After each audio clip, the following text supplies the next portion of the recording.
It's a pleasure to be able to speak with you all about some work that I've been working through. I think as with many of us, I think there's a period of time that I feel like I've kind of lost around some of my projects, but it's nice to be able to be back in a semi-normal setting to talk a little bit with you about things I've been thinking about. So as Paul mentioned, I'm in the middle of kind of finishing out a book manuscript, the title, Slow Maps, Cartographic Attention, and the Question of Geography.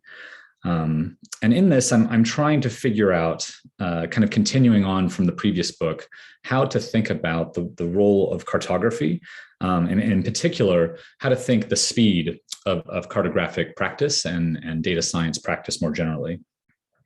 And I want to reflect on this, I guess, as a historian of these kinds of matters, thinking about speed, cartographic work, really over the last century. So the book argues that the new opportunity of cartographic practice is actually a renewal of a pre-digital challenge. The question, how to produce an effective mode in map making, not limited to a singular and universally receivable map message. The book develops the concept of cartographic attention, and in doing so, attends to a more pernicious question: what is the role of geography in contemporary life? By examining debates around the United States geographic education in the early 20th century, especially in the context of a growing interest in hand-borne maps, the book contemplates the origins of an ambiguity in the discipline regarding how to support and innovate in the teaching of geography. The book tacks back and forth between debates and our current situation as an expression of the question of geography while considering the urgency of cartographic attention. And as some of you might know, my work tries to contribute to scholarship in what's called critical GIS and more recently digital geographies, with an interest in the operative effects of geospatial tech, where tech is both an object of study and a method or a practice. And as such, I'm teaching courses in techniques of spatial analysis in this afternoon and geographic representation, while also remaining committed to the use of these tools to address social and environmental urgencies and calls for justice. So in the last book, New Lines, I tried to grapple with the question of how to be critical with and about GIS in a way that tries to anticipate the unique resonance and responsibilities of the use of these tools. In doing this work, I dipped into the histories of digital mapping, experimenting with a kind of scholarly voice that brings together technical knowledge with archival research. And while situated at least partially at mid-century, the writing of New Lines introduced me to two individuals that I've since spent some more time thinking with over sabbatical and indeed through the pandemic. Edith Putnam Parker, here on the right, born 1886, died in 1961 from the University of Chicago, and Erwin Royce, born 1893 and died in 1968 of Harvard University. Both individuals occupied important roles in the discipline of geography in the American Academy. Both individuals were focused on pedagogical development of a geographic perspective. And while they were not necessarily in conversation with each other as part of their academic practice, read together, their work challenged the discipline's orientation toward geographic representation to include some basic things like diagrams, globes, and the use of maps in the classroom. So the book takes up the question of geography, especially as it emerges from educational reforms of the early 20th century, to articulate its renewed urgency in the United States today as geographic ignorance takes center stage and as alliances form to champion its asking. In doing so, I try to consider the role of maps and map making as an illustration of the question of geography, to better understand the persistence of representation despite its inadequacy to grapple with the social and environmental challenges of today. As such, I'm drawn to the speed of cartographic representation, its fastness and slowness in creation and in its reading, its responsiveness. I examine hand-drawn map making in the early 20th century and its nostalgic return today to consider the effective modes of a slow mapping practice. To investigate slow maps and the forms of cartographic attention they promote is perhaps like a compelling thriller, a story that begins in the middle, simultaneously presenting the current moment while flashing about in the murky origins of the past. As such, the book has a bit of a meandering timeline, beginning at the apex of educational reforms in the United States between the world wars, but jumping in and out of the prior and current centuries to gain a vantage point from which to understand the shifting role of the question of geography now and then, here and there. So the first two chapters center on Parker and Royce. Both examined and established new territory in their respective fields, the scientific study of the teaching of geography and a pedagogy of hand-drawn cartography. Their work, set between the 1920s and 1950s, among other accomplishments, developed forms of apperception and muscular coordination, respectively. The studied use of apperception, according to Parker, is the appropriate beginning point for training a pupil in a geographical perspective, assisting the student to use what they know and observe about their locale as a way to develop more advanced understanding of spatial relationships in later years. Similarly, Irwin Royce sought to regularize training in the cartographic arts to assist pupils in finding and honing their craft in order to universalize a set of approaches in geographic representation. For both individuals, observation and drawing were key components to developing a geographic curiosity and an attention to the world. The third chapter incorporates these ideas of apperception and muscular coordination in geographic and cartographic education into the theorization of the effective mode of maps and map making. Connecting work by geographers studying art and art practices with radical cartography allows one to chart a course for critical cartography well beyond the neo-Robinsonian tradition, with its continued emphasis on map communication. Instead, to understand the effective mode of geographic representation is to sidestep either or criticisms on the epistemologies of GIS and cartography. At least that's my claim. However, set against these more modest activities with mapping practices, the fourth chapter examines the 20+ year development of the advanced placement registered trademark human geography exam offered in secondary schools in the US and Canada. Drawing upon my experience as a reader or a grader of these exams, I examined the motivations for creating such an exam against the diverse realities of the exam's offering, including efforts by high school educators to champion a geographic perspective, despite the challenges presented by the exam amid the conditions of secondary publication in the US more generally. This chapter suggests that emergent calls for educational reform should include a revisiting of the role of social studies, including the narrow part that has been offered and played by geography. The final two chapters contemplate the role of map interpretation and memorization as emblematic of a particular question of geography. Instead of furthering claims that both are unnecessary to a 21st century geographic education, I examined the potential of such modes of geographic inquiry to examine their potency and their toxicity, their status, pharmacologically speaking, as both poison and cure. This is sort of reflecting on the fact that at least for many American geographers, to say that you're a geographer immediately begins with a question about, well, haven't all the maps been made? And do you just spend all the time memorizing states and capitals, capes and bays? Slow mapping might require both to enable forms of attachment through the capacities of memory and of interpretation to be leveraged as a resource for resistive change. The question of geography becomes not just to memorize or interpret facts of the world, but to use memory and interpretation well in a resuscitated pragmatics of earth writing. So I think there are, of course, many illustrations where the traditional pragmatics of earth writing have actually failed us. As Hurricane Dorian gained speed in its approach to the eastern seaboard of the US in early September of 2019, the former president returned to the map, this time, disputedly, with his black felt-tipped marker. The map needed to reinforce his ill-conceived tweet earlier that month that Alabama would be directly impacted by the hurricane. Of course, the National Weather Service immediately issued a corrective. Hurricane Dorian would not indeed reach Alabama.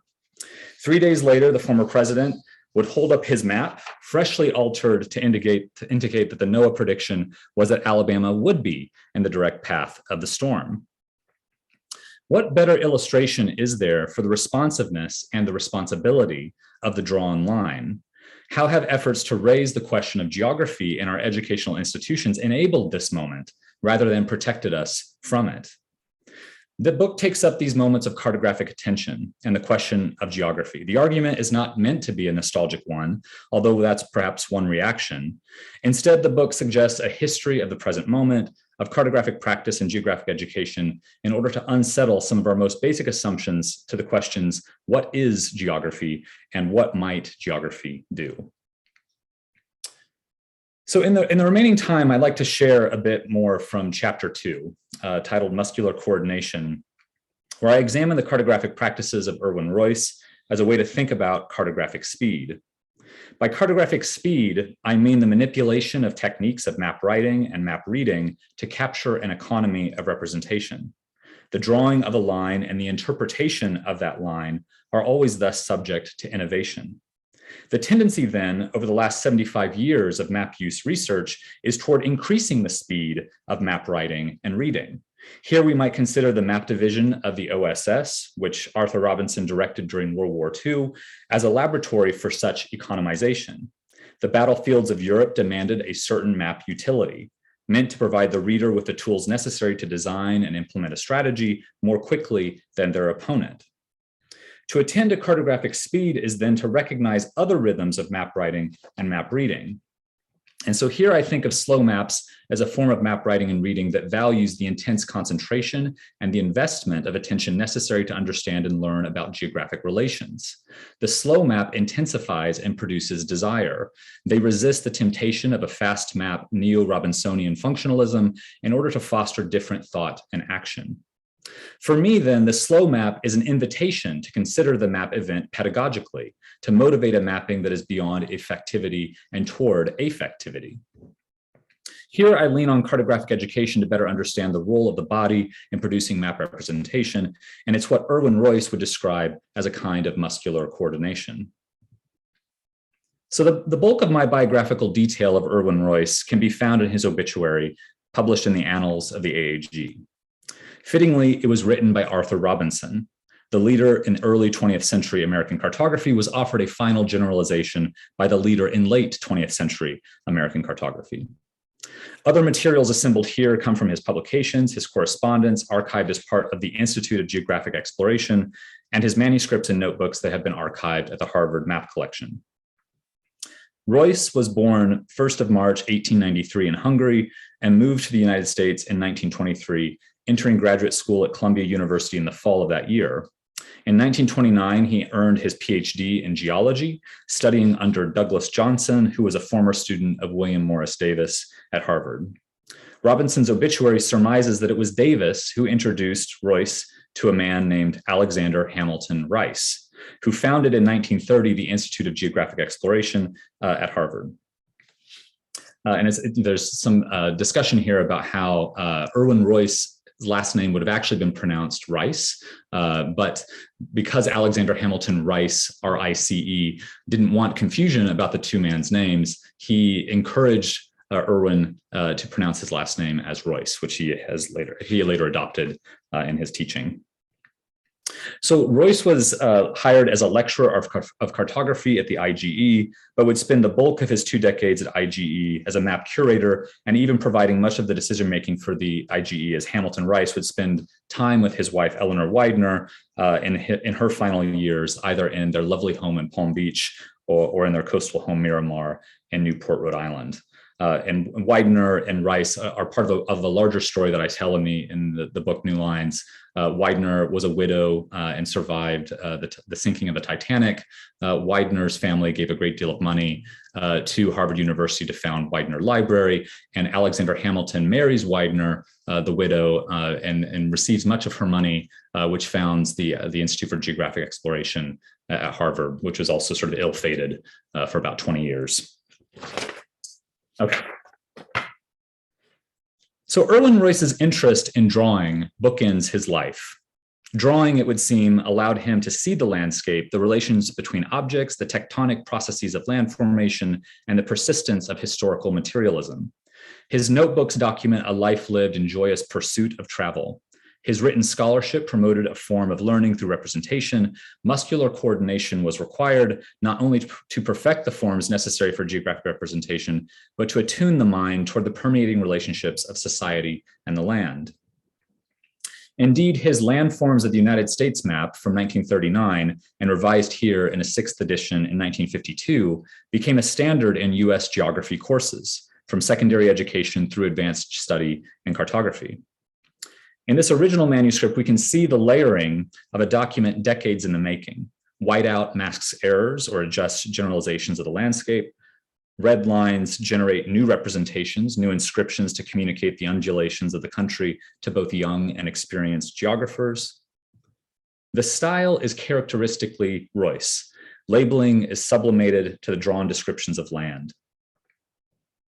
These adjustments in the manuscript allow us to see the lean of the cartographer against the pen, the pressure of the instrument on the drafting table.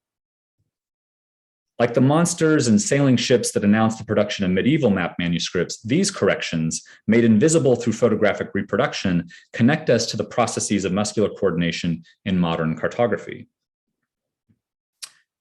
Royce is considered by Arthur Robinson to be the author of the first cartographic textbook in English, published in 1938. While Royce's style was his own, he developed a pedagogy to develop this craft in his students. His earliest cartographic instruction occurred in 1927 at Columbia, a course in geologic illustration that he likely adapted for his earliest courses at the Harvard Institute.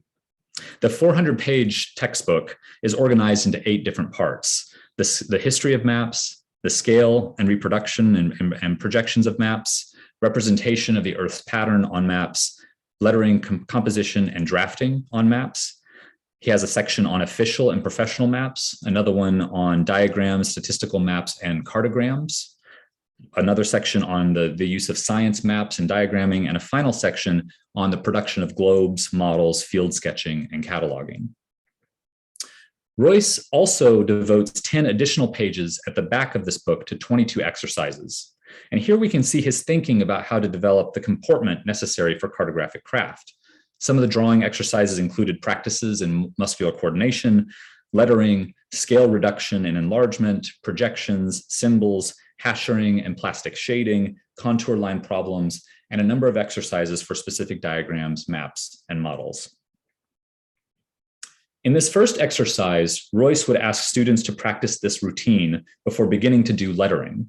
He instructs, quote, "Use full arm motion and try to follow through. Begin the motion in the air, bring your pen down to the paper, and when you lift it off at the end of the line, continue the motion in the air." This kind of like full body movement in the creation of some friction to warm up in the practice of lettering.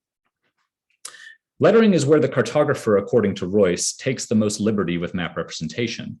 He writes, quote, "The problem derives from the fact that lettering is not part of the map according to our definition, for it is not visible on a conventionalized picture of the Earth, but it is a necessary addition to identify features," end quote. While this may seem to be a mundane point, it formed an important aspect of Royce's concept of map representation. He continues, quote, "The names by their bulk cover up many of the important elements of the real landscape and prevent the reader from seeing the map as a picture of the Earth." He says to offer clear instruction here, quote, "Sit erect and comfortable, rest the body on the arm, place the paper obliquely, right hand should rest lightly on the table," end quote. Lettering was also a key aspect of Arthur Robinson's thinking about maps. 3 of the 10 chapters of The Look of Maps, which was published in 1952, were focused on lettering. Although Robinson found much of the hand-wringing around lettering to be somewhat imbalanced. Of Irwin Royce's statement that cartography is hindered by lettering, Robinson writes, quote, "This attitude toward lettering, although undoubtedly extreme, is a reflection of the modern trend towards self-expression," end quote. Indeed, much of the development of a Robinsonian cartography in the latter half of the 20th century was an attempt to bring more balance to the study of map reading. Robinson continues, "Lettering with its background usually presents the greatest value contrast on the map, and value contrast is one of the more important elements of perception." And actually, if you're interested in this kind of debate around Robinson's impact on late 20th century cartography, I'd encourage you to reach out or contact Dr. Amber Boss, who can share with you some of her research on Robinsonian thought. Another aspect of Royce's pedagogy, which likely emerged from his training in geologic sketching, is a largely forgotten aspect of cartographic and geographic study, the field sketch. While he does not discuss this in terms of muscular coordination, Royce is suggestive of a different posture and observation, one that he distinguishes from the use of a photograph. He writes here, Quote, it stimulates close observation. It makes possible the omission of much of the foreground by emphasizing or even enlarging distant features. It facilitates the selection of significant features. Labels and explanatory notes can be placed directly on the picture.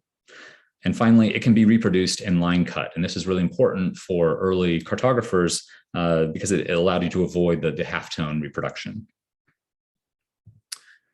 While Royce had extensive experience and training as an artist, he believed the role of field sketching was important as a method of study, to establish a perspective and a reference, to choose and clarify the relationships revealed by the land.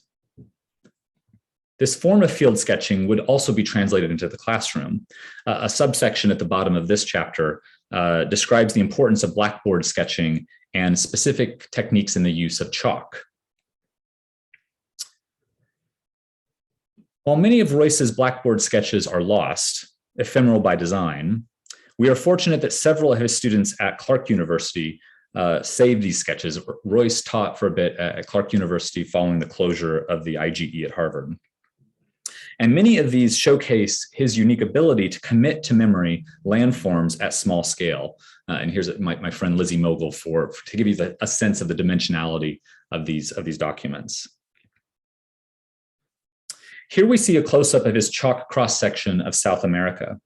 According to his students, with thanks to Joseph Garver at the Harvard Map Collection, Royce would draw these sketches in real time at the front of the classroom, helping his students to understand the continental geomorphology and human geographies at elevation, while also demonstrating the importance of sketching geographic relations largely from memory.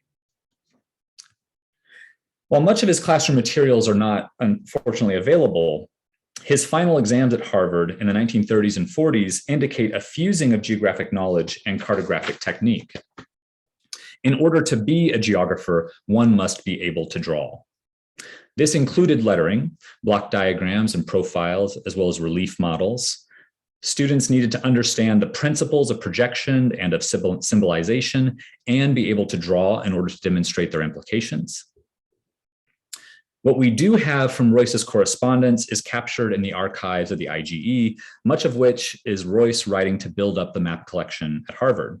This is a rare example of Royce writing to a student, an undergraduate student at Harvard College, encouraging his presentation abilities, sort of giving him some advice on how to better make presentations in front of the class. In building the map collection, Royce believed in the increased importance of maps in society. He writes in this letter from 1943, quote, "We hope that the new public interest in maps will be a permanent feature of American life." And this is around the same time period that individuals like Richard Eads Harrison is publishing these incredible maps and diagrams in the magazines of Fortune and Life for a broader American public. As Harvard evaluated the support for a Department of Geography, Royce's interactions with geographers were more frequent, especially as they relocated into the IGE building on Divinity Avenue in 1945. Here he writes to a geographer, Harold Kemp, lightly chastising him for a lack of enthusiasm in the lecture series, sort of encouraging again the geographers to actually attend colloquium. Nothing has changed. As the geography program met its demise in 1948, Royce weighed in on the controversy representing the IGE. In this letter to the president of the university, Jim Conant, he writes, quote, "Harvard cannot progress without geography any better than it could without history. Your decision will have a deep impact on the future of geography all over the nation, and it should not be taken lightly," end quote.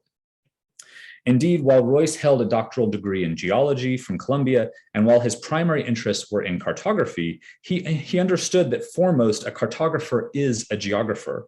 His methods seem artisanal today, and yet his scholarship in map-making pedagogy would lay a foundation for an increasing cartographic speed. So in closing out, I want to share a bit from Royce's 60-plus notebooks, ranging from his early years in Hungary in the 1920s through the early 1960s. These tend to document his trainings in geologic sketching as he worked to commit to memory the tectonic processes of land formation.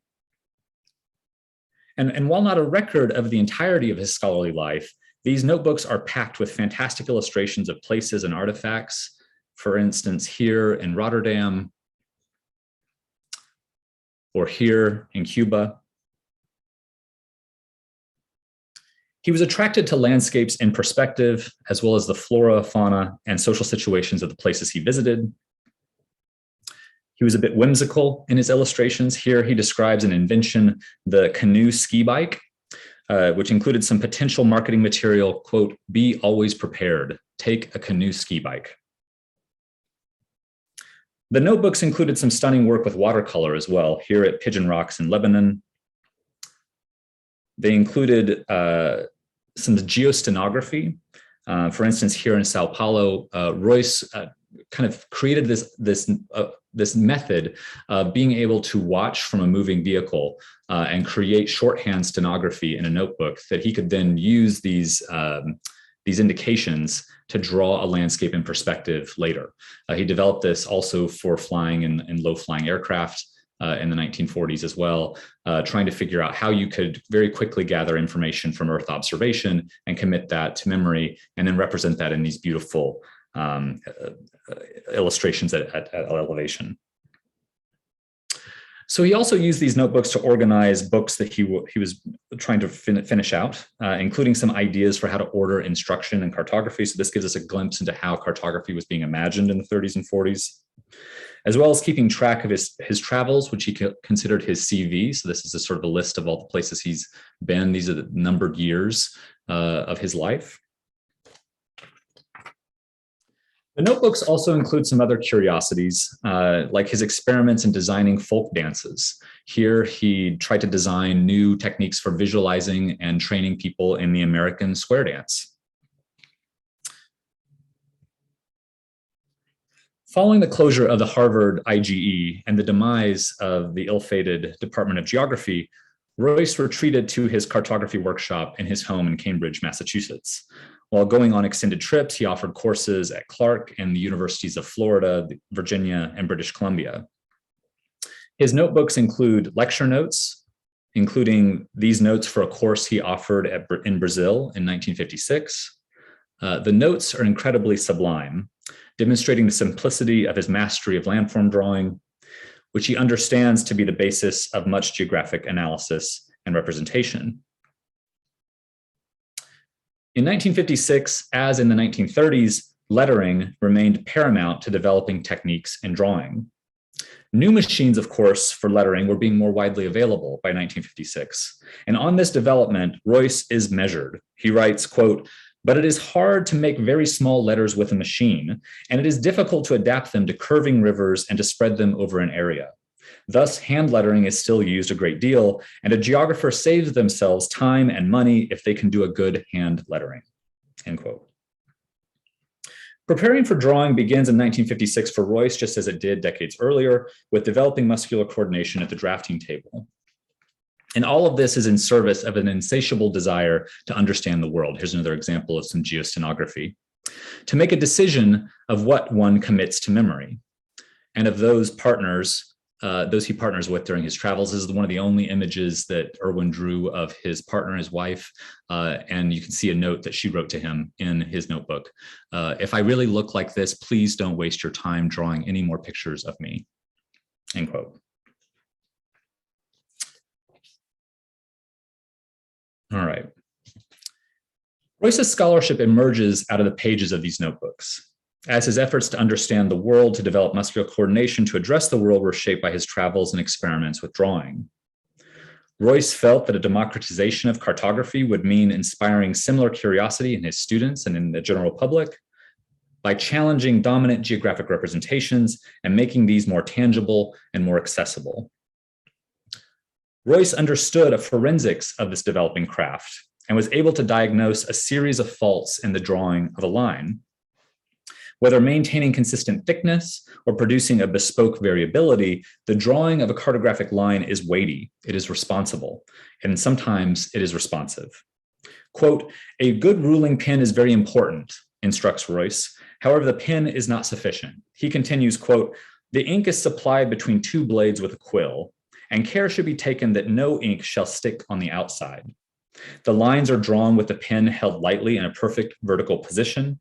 The two blades should never press against each other, for the ink must flow easily. If the pen is pressed down, it may clog with fibers of the paper. If contact with the paper fails or the line becomes thick, the pen must be cleaned. If sufficiently fine lines cannot be obtained, the ruling pen should be sharpened on a fine honing stone, end quote. Care, comportment, contact, cleaning, and sharpening. When the line thickens, we are reminded that what is being represented is always sutured to how the representation proceeds. Such responsiveness, then and now, is the welcome aporia of the drawn line. The stroke of the cartographer's pen, just as the cut of the engraver in an earlier generation, stayed on the surface, in tension with the mechanization of mapmaking that would remove the map reader from the drafting room. To attend to slow maps is not to be nostalgic, perhaps, but is instead to provide witness to the efforts that present the drawn line as not really drawn at all. I think I'll end there. Thank you all.